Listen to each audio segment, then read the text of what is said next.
Brigitte Lahaie, Sud Radio, c'est l'instant Sexy News. Eh bien, Robert Zully, pour le plaisir des auditeurs, nous accueillons Swazik Belin. Bonjour Swazik. Bonjour. Un peu, beaucoup à la folie. C'est ça, vous allez voir.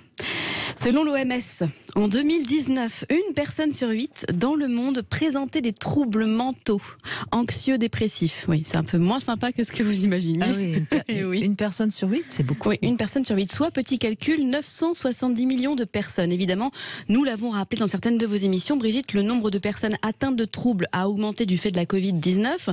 Le docteur Damasio parlait même de dépression spécifique à la Covid, une hausse qui se situe entre 25 et 30%.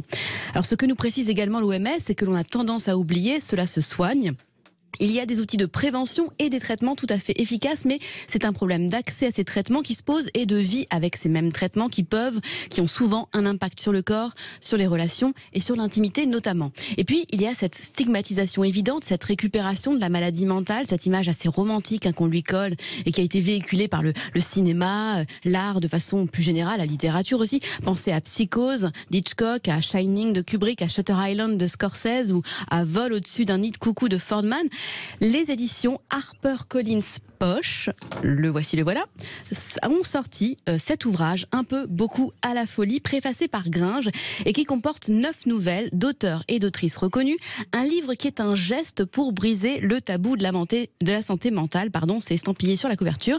Un petit livre à 5 € dont les bénéfices seront reversés à l'UNAFAM pour soutenir les familles touchées par les troubles psychiques. Alors, l'UNAFAM, c'est l'Union nationale de familles et amis de personnes malades et ou handicapées psychiques. Ils présentent aussi leurs chiffres, des chiffres français que je vais vous donner. Plus de 3 millions de personnes vivent avec des troubles psychiques sévères et 4,5 millions de personnes les accompagnent au quotidien, soit 7,5 millions ce qui veut de dire personnes qu'on en est France. Un peu en dessous de la moyenne du monde. Puisque ça fait même pas 5%, puisqu'on est 68 millions de Français. Donc c'est plutôt cocorico, Oui. Robert Zully. Vous essayez de voir le positif, c'est vrai, vous avez raison. Oui, moi c'est ma nature. Mais bon, ça fait quand même 7,5 millions de personnes en France qui vivent avec la maladie mentale de façon plus ou moins impliquée, parce que je compte les proches. Cet entourage est essentiel. Il faut savoir que dès les années 60, les asiles ferment massivement et les malades sont davantage suivis à domicile, soignés par leur entourage. Un entourage donc, qui subit aussi par ricochet cette stigmatisation qui peut en témoigner du moins. Dans les 9 nouvelles de ce recueil, le fil conducteur est l'invisible. Alors Gringe, c'est le préfacier. De son vrai nom, Guillaume Tranchant, il avait publié un livre puissant sur son frère Thibaut, diagnostiqué schizophrène. Il est cet entourage, je mets des guillemets, et c'est avec une préface poignante qu'il ouvre le bal. Je lui ai posé la question de la stigmatisation. Y a-t-il quelque chose de plus lourd à porter, de moins acceptable lorsqu'il est question d'handicap mental plutôt que d'handicap physique? On l'écoute. J'ai pas le sentiment que le handicap physique soit mieux accepté que la maladie mentale. De la même manière que les infrastructures dans nos villes ne disposent pas toujours de toutes les facilités d'accès pour les personnes à mobilité réduite, par exemple, on détourne encore souvent le regard face à une personne en fauteuil. C'est mon sentiment. J'ai pas l'impression que les mentalités bougent beaucoup de ce côté-là. La différence avec la maladie mentale est qu'elle ne se voit pas, elle se voit pas toujours. Et c'est sûrement pour cette raison qu'elle suscite autant, voire davantage d'appréhension. On flippe de ce qui est pas perceptible. Dans la conscience collective, c'est souvent synonyme de danger, quoi. Mais la vérité dans les deux cas est que si on était un peu mieux renseigné et plus inclusif, à la fois on déconstruirait nos mauvais comportements et on démystifierait aussi toutes les idées fausses qui accompagnent les handicaps physiques et mentaux. En 1925, le mouvement des surréalistes avait romancé à grands traits ce que l'on nommait la folie. Dans leurs lettres aux médecins chefs des asiles de fous, ils écrivirent que les fous étaient les victimes par excellence de la dictature sociale et ils conclurent « Nous réclamons qu'on libère ces forçats de la sensibilité ».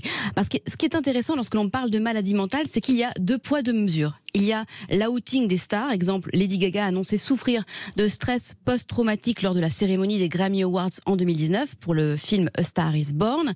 Il y a ceux que l'on tolère, voire qui sont adulés, que l'on comprend parce qu'ils vont mettre à profit leur folie dans leur art. Pensez à Van Gogh. On va même se dire que s'ils sont si doués, c'est grâce à leur folie. Et puis, il y a le commun des mortels, les invisibles, ceux qui vivent avec ce handicap et qui ne sont pas des artistes, ceux dont on va avoir peur parce qu'on ne comprend pas, parce qu'ils sont différents, parce qu'ils sont trop présents ou pas assez, parce qu'ils sont trop expressifs ou trop effacés. La maladie mentale est vaste. La question qu'on est en droit de se poser et qui nous effraie par-dessus tout est la suivante. Va-t-elle un jour venir nous capturer, nous envelopper, nous changer à tout jamais? C'est un peu le loup dans les contes de fées pour les enfants. On a vu avec la Covid, les ravages de la dépression sur les plus jeunes. On a amplement abordé la question du burn-out, de la dépression postpartum, des addictions, de l'anorexie, de la boulimie. Ce sont toutes des maladies mentales. On a tendance à penser à la schizophrénie, à la bipolarité lorsque l'on parle de folie.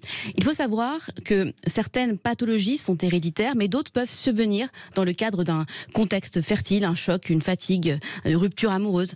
Alors, ce petit ouvrage dont la V2 est en cours, j'ai échangé ce matin avec l'éditrice à l'origine de ce projet, qui est un objet littéraire et populaire. Le but, évidemment, est de faire un pied de nez aux stéréotypes encore trop présents, de questionner ce fléau, de sortir de ce repoussoir qui est la réaction la plus courante. Oui, cela dit, on mélange peut-être un petit peu tout. Je pense qu'il ne faut pas tout mélanger. D'abord, on est souvent le fou de quelqu'un. Ensuite, il y a un problème que soulèvent beaucoup de psychiatres, c'est qu'ils n'ont plus trop le droit de donner les médicaments qu'il faudrait, etc.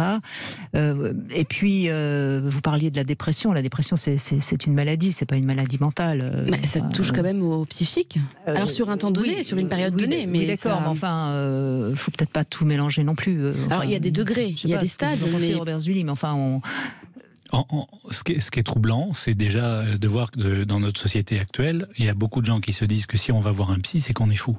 Par exemple, oui. Alors que... donc déjà, il y a cette représentation de la folie qui est très péjorative dans l'esprit des gens, alors qu'un trouble obsessionnel compulsif qui fait que vous lavez 3 fois les mains avant de partir de chez vous, c'est peut-être pas très handicapant dans votre quotidien, mais c'est déjà un trouble mental faible. Mais je pense ça pose la question de la limite et de l'acceptabilité. Mais moi, c'est pour ça que je pense, et c'est Serge Tribolet qui malheureusement est décédé, qui était psychiatre, et qui disait il faut arrêter de parler de folie, parce que la folie, qu'est-ce que ça veut dire, quoi, qu'il y ait des personnes qui soient malades mentaux, je suis tout à fait d'accord, la schizophrénie, même les psychotiques, mais être un peu fou, c'est pas... En fait, il y a plusieurs dimensions. Il y a la folie. Alors, on va prendre de troubles mentaux. On va prendre les troubles mentaux qui font que vous n'êtes pas capable de respecter des codes sociaux. Il y a des troubles mentaux qui ne sont pas invalidants dans votre quotidien. Et puis, il y a nos petites névroses quotidiennes. Où est-ce qu'on décide de placer la folie ? La folie, vous avez évoqué tout à l'heure un mot qui a disparu aujourd'hui, c'est le mot asile. Oui. Oui. Ça a disparu. Et dans l'asile, il y avait des fous. Aujourd'hui, les hôpitaux psychiatriques, pour partie, sont des asiles, au sens ancien du terme, mais sans y mettre de connotation péjorative. Donc après, c'est comment chacun d'entre nous, on accepte de vivre avec quelqu'un qui est en trouble et en souffrance, parce que le sujet, il est là. Quelqu'un qui a des troubles mentaux, il est en souffrance. Non, mais il a besoin d'aide. Sur le terme troubles mentaux, je suis il a besoin d'aide. Tout à fait d'accord, mais attention de ne pas stigmatiser Justement. les gens qui sont un petit peu hors norme, un peu fous, c'est un joli mot. Un peu léger, un peu différent. Zinzin, lui, non, mais je suis pas. Enfin voilà, moi je trouve que c'est un très beau mot, folie. Ah mais oui, tout à fait. Mais c'est ce que met en avant cet ouvrage. On aime bien la folie quelqu'un. Donc, par exemple, oui, bien sûr. Non, mais c'est que ça peut être une belle folie. Oui. Mais en revanche, les personnes qui sont dangereuses pour la société, parce que le problème de certains schizophrènes, c'est qu'ils sont capables de passer à l'acte. Là, en effet, il y a peut-être des questions à se poser sur la manière dont on gère tout ça. Ça, je suis d'accord, bien sûr. Enfin bon, c'est un livre qui est une bonne action. Caritatif, une bonne action. Pourquoi pas. Merci Soisy Guelin. Je vous en prie.